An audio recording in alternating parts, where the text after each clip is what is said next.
Coucou. On a tous eu dans notre lycée ou durant notre parcours scolaire ce qu'on appelle des populaires. Ces gens que l'on remarque au loin, dont on entend parler sans vraiment les connaître, dont les soirées sont commentées par tout le lycée des jours et des jours après avoir eu lieu. Kirsten Costa était de ceux-là, adolescente de 15 ans, populaire, riche, toujours le sourire aux lèvres. C'était une ado pleine de rêves et d'ambition. Jusqu'au jour où elle a été poignardée 5 fois avec un couteau de boucher, en pleine rue, alors qu'elle se rendait à une soirée. Le meurtre n'a pas été fait proprement. Kirsten a eu le temps de bouger son corps jusqu'au voisin le plus proche, avant de s'effondrer à terre. Pourtant, il faudra 6 mois d'enquête pour désigner un ou une coupable, et l'affaire fera le tour de l'Amérique. Salut, c'est tous Max Guys. Aujourd'hui on se retrouve pour une nouvelle histoire à la fois vraie et flippante dans laquelle on va parler du meurtre de Kirsten Costa.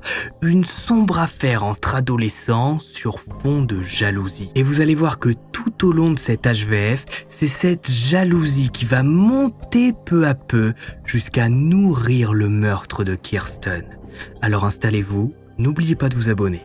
Et on est parti. Une fin tragique. Notre histoire prend place aujourd'hui dans un bel endroit ensoleillé, là où les gens sont heureux toute l'année grâce à la chaleur, mais mettent des gilets pare-balles pour aller au lycée. Les États-Unis d'Amérique, et plus précisément en Californie, la fameuse côte ouest. On est plus précisément à Orinda pour cette affaire, petite ville du comté de Contra Costa qui compte au moment des faits 16 000 habitants. Orinda, c'est une petite ville de banlieue américaine classique, avec ses écoles élémentaires, sa primaire et son lycée. Petite ville très calme avec une insécurité inexistante, c'est donc naturellement qu'Arthur et Berit Costa se sont installés ici pour fonder leur petite famille composée de Kirsten, leur fille, et Peter, son petit frère. Arthur a un poste de cadre chez l'entreprise 3M Corporation et Berit est mère au foyer le temps que Peter soit assez indépendant, puisque Kirsten est bien assez grande pour s'occuper d'elle-même. Elle a 15 ans. L'adolescente est décrite par ses parents comme l'énergie de la maison. Elle est une adolescente comme les autres, ou plutôt comme la grande majorité. Rien de spécial. Elle aime écouter de la musique, s'enfermer dans sa chambre et discuter de longues heures au téléphone avec son groupe de potes, des derniers potins du lycée. Puisque Kirsten, c'est une fille populaire, elle traîne avec un bon groupe d'amis, se fait régulièrement dragouiller par les garçons du lycée, à qui son style de fille modèle, toujours bien habillée, plaît beaucoup. Comme toutes les filles populaires et américaines, le cliché est jusque-là parfait, Kirsten est bien évidemment pom-pom girl pour l'équipe du lycée. Elle participe aussi au Yearbook, le livre de fin d'année distribué dans le lycée qui répertorie tous les exploits réalisés par les équipes sportives, les récompenses obtenues par certaines classes, les statistiques concernant les examens et les meilleurs élèves. Mais à travers toutes ces réussites et cette petite vie sans problème, Kirsten est loin de se douter qu'au sein même du lycée, elle attise une jalousie tellement puissante contre sa propre personne qu'un plan macabre est en train d'être mis en place pour la faire taire définitivement. Le jeudi 21 juin 1984, Kirsten est absente pour plusieurs jours. Elle participe à un camp de cheerleading pour améliorer ses techniques de pom-pom girl et passe plusieurs nuits avec l'équipe du lycée au St. Mary's College. C'est alors que la mère de Kirsten, Berit, reçoit un appel. La personne au bout du fil dit s'appeler Bobby et elle aimerait inviter Kirsten à un dîner organisé par les Bobolings, une sororité de l'école.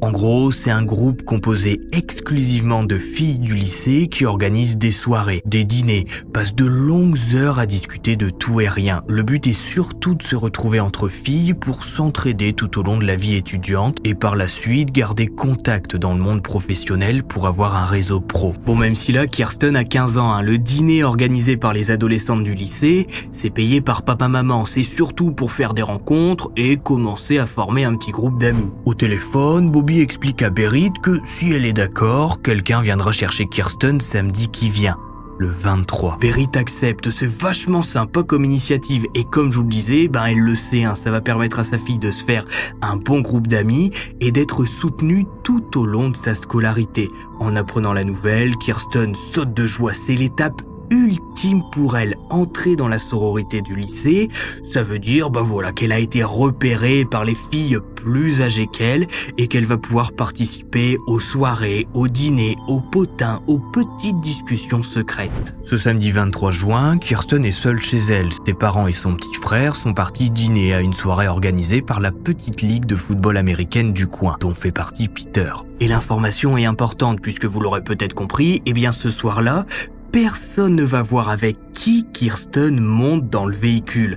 Il est là le point noir de l'affaire et il est là le cœur de l'enquête. Ce soir-là, Kirsten se prépare tranquillement. Elle est seule chez elle et attend que le mystérieux chauffeur dont elle ne connaît même pas l'identité arrive pour l'emmener au dîner. Elle a hâte de se faire de nouvelles connaissances. Ses parents lui font confiance et ont même accepté qu'elle passe la nuit là-bas à discuter si ça se passe bien. D'un coup, ça klaxonne devant la maison.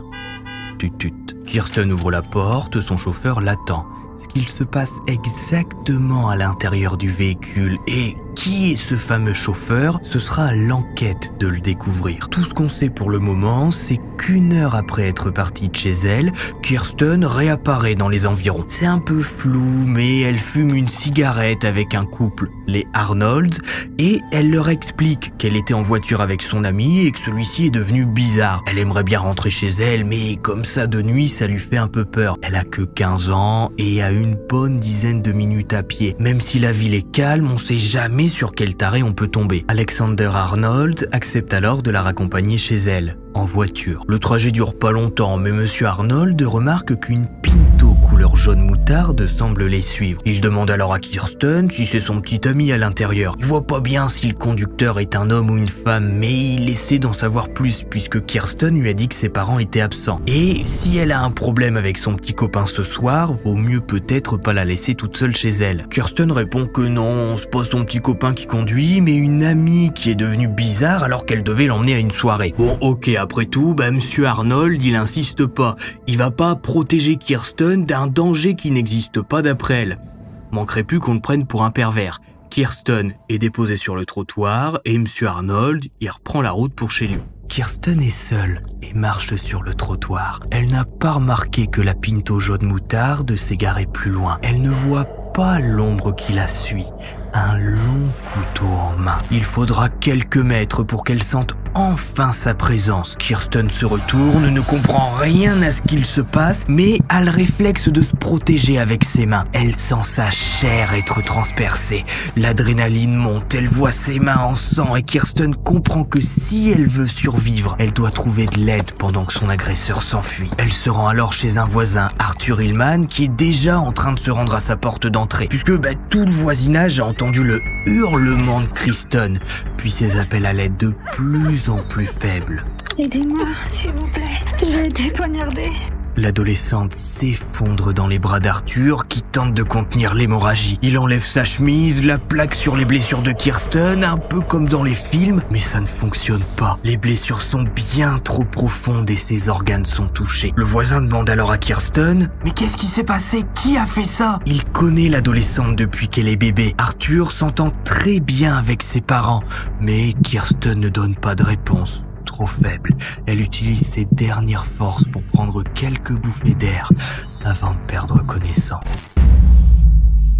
Pendant ce temps, la femme d'Arthur a bien évidemment appelé l'ambulance qui arrive au loin. Le voisin débute le bouche à bouche. Il sait pas trop quoi faire, il a sur ses genoux une gamine de 15 ans qui semble avoir des trous dans les poumons, qui perd une quantité indescriptible de sang. Emmenée en urgence vitale à l'hôpital, Kirsten sera déclarée décédée dès son arrivée.